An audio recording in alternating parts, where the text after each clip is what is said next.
La Torah nous commande de nous souvenir de ce que Amalek a fait à nos ancêtres, aux Béné Israël, lorsque ceux-ci étaient tout juste sortis d'Égypte et il les a agressés et il leur a fait beaucoup de mal. La mitzvah consiste à lire en public dans la Torah les 3 versets consacrés à ce thème dans la paracha de Ki-Teitzei, une fois par an. Et nos maîtres ont institué que cette lecture annuelle ait lieu le Shabbat qui précède la fête de Purim, en l'occurrence le Shabbat qui vient, et qui porte d'ailleurs pour cette raison le nom de Shabbat Zachor, le Shabbat où on lit le verset « Souviens-toi de ce qu'a fait Amalek ». Et la raison pour laquelle nos maîtres ont dit que c'était avant Purim que l'on lit ce passage, parce que Purim est l'illustration en quelque sorte, ou la continuation de ce qui s'est passé avec Amalek, puisque Aman, Purim célèbre la victoire du peuple juif contre Aman. Aman était un descendant de Amalek, et si l'on peut dire un digne descendant de son aïeul, puisqu'il avait projeté la destruction du peuple juif tout entier. La première question qu'on est en droit de se poser dans ce contexte-là, c'est de se demander pourquoi la Torah nous demande de procéder à un tel cérémonial, alors que dans la mesure où ce passage est inscrit, consigné dans la Torah, de toute façon, il n'aurait jamais pu tomber dans l'oubli. Maïmonide répond à cette question en disant que, en fait, cette mitzvah ne vise pas simplement à ne pas oublier, mais cette mitzvah vise à stimuler en nous la haine très forte d'Amalek et à veiller à ce que cette haine, cette détestation d'Amalek reste vivace malgré le temps qui passe. Et là, du coup, il y a 2 autres questions qui peuvent être soulevées. La première, c'est à quoi bon nous demander d'entretenir une haine vivace vis-à-vis d'une personne qu'on n'a jamais connue, qu'on ne connaît pas, et en plus, suite à des événements qui datent de plusieurs millénaires. Et deuxième question, peut-être encore plus interpellante, c'est que apparemment, il est immoral et malsain de cultiver la haine. Comment comprendre un devoir de haine?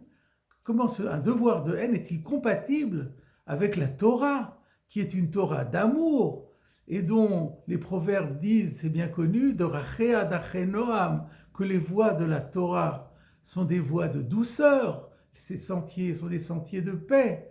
Et comment cela est-il compatible avec un devoir de haine? La réponse, elle est que, en fait, à travers le personnage d'Amalek, ce n'est pas tant la personne qu'il s'agit de détester, mais c'est le mal. Parce que Amalek, c'est le mal incarné, c'est le mal personnifié, c'est l'emblème du mal absolu. À travers la détestation d'Amalek, c'est le mal avec un grand M qu'il nous est demandé de détester, d'exécrer. En écho au verset des psaumes que nous lisons le vendredi soir, Oave Hashem sin ura, vous qui aimez Hashem, vous devez détester le mal. Donc c'est le mal qu'il convient de détester. Mais on notera que ce mal n'est pas uniquement la panacée d'Amalek. Le mal, personne n'est à l'abri du mal. Tout humain a en soi une propension à faire le mal. C'est d'ailleurs ce que on lit dans la paracha de Noach, qui yetzer lev adam ra minourav. Le mauvais penchant, plutôt le penchant de l'homme est mauvais depuis sa prime jeunesse. Donc cet appel à détester le mal, en fait, vise n'importe qui, et à commencer par soi-même. Parce que nul n'est à l'abri de cette propension au mal.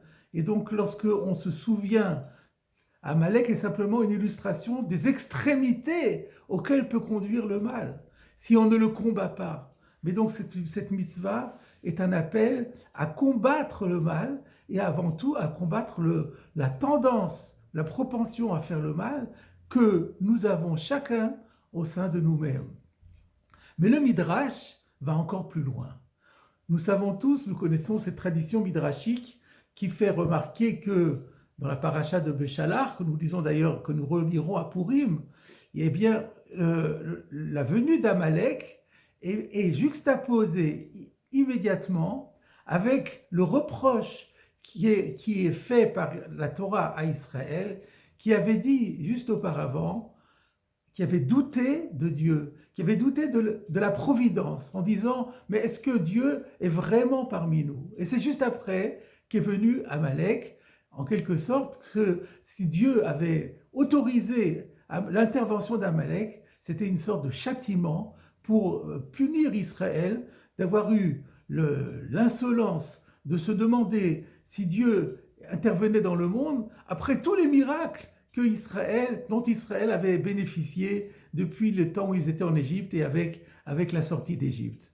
Et donc c'est tout cela, c'est ce lien-là qui est bien connu. Et d'ailleurs, le Midrash fait aussi remarquer que dans le verset qui dit que Amalek est venu et attaqué Israël, Vayilachem beIsraël, Birfidim, le lieu dans lequel il s'est trouvé pour attaquer Israël s'appelait Refidim. Et l'étymologie de Refidim, c'est Rafouille dehem in Torah. Les béné Israël s'étaient relâchés par rapport à la Torah. En l'occurrence, s'étaient relâchés dans la préparation, les préparatifs avant le don de la Torah.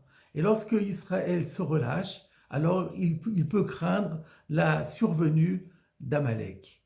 Et à ce moment, par rapport à cela, nous trouvons dans un très grand midrash qui s'appelle le Pirkei de Rabbi Eliezer, de grand Tana Rabbi Eliezer Agadol, au chapitre 44, qui nous dit que, en fait, la paracha de Ki-Tetzei se situe à la fin des 40 années de passer par Israël dans le désert. Et à ce moment-là, Moshe Rabbeinu, qui voulait faire un peu ses dernières recommandations à Israël, a voulu leur rappeler la faute qu'ils avaient commise en disant « Mais est-ce que Dieu est parmi nous ou pas ?» mais Moshe s'est dit « Mais si je leur dis les choses telles quelles, je vais leur faire une honte en public. Et celui qui rend honte à autrui, qui fait honte à autrui en public, n'a pas droit au monde futur, n'a pas part au monde futur. » Et le Midrash nous donne la parabole suivante. C'est comme un roi qui avait un verger et qui avait attaché à la porte du verger un chien. Et lui, le roi, il observait de loin tout ce qui se passait à l'intérieur du verger. Et voilà que, un jour, un familier du roi pénètre dans le verger avec l'intention claire de dérober des fruits. Que fait le roi? Il lâche le chien court après cet ami du roi et lui déchire les vêtements. À ce moment-là, le roi se dit, qu'est-ce que je vais lui dire? Si je lui dis, mais pourquoi tu es rentré dans ce verger, dans mon verger? Ça va être la honte. Alors il lui dit, tu as vu ce que cet imbécile de chien a fait? Il t'a déchiré les vêtements. Et l'autre comprend très bien qu'en fait la bêtise, c'est lui qui l'a faite en pénétrant dans le verger du roi avec l'intention d'en dérober les fruits. De la même façon, dit le Midrash, c'est ce que Moshe Rabbeinu a dit. Je ne vais pas leur dire pourquoi vous avez dit Ayesh Hashem bekirbeinu imayin, est-ce que Dieu est parmi nous? Je vais leur dire, souviens-toi de ce qu'a fait Amalek, et eux, ils comprendront d'eux-mêmes ce dont ils doivent se souvenir. Ainsi, nous comprenons que, en réalité, l'appel de se souvenir de ce qu'a fait Amalek est un appel déguisé à Israël de se souvenir de la faute qu'avaient commise les enfants d'Israël à cette époque et qui avait entraîné la venue d'Amalek.